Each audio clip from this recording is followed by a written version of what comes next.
Tikrai daugiau mylėti, kaip mes mylim juos, nieks nemyli. Daugiau nei prieš metus sienos žurnalistai demaskavo verslą, išnaudojusi bei apgaudinėjusi nuo karo bėgančius ukrainiečius.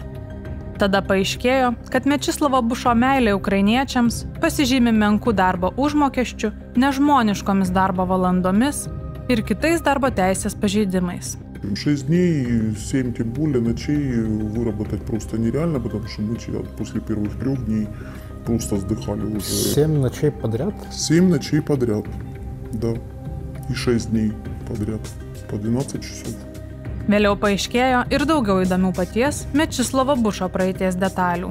Tokių kaip tabako gaminių kontrabanda iš Baltarusijos bei tyčinis įmonės bankrotas, pasiuntęs Bušą už grotų. Tuomet, sulaukęs klausimų apie savo kriminalinę praeitį, Bušas reikalavo informaciją pašalinti. Tačiau su prašymu tada nesutikome ir tyrimo nesustabdėme. Nesustojame ir dabar, kai panašu, kad Mečislovas Bušas lipa ant to paties grėblio. Nes jo valdyta įmonė Nermeka, rinkoje geriau žinoma HR Labas vardu, bankrutuoja. Į kapą su savimi nusineždama solidžią skolą valstybei ir kitiems kreditoriams.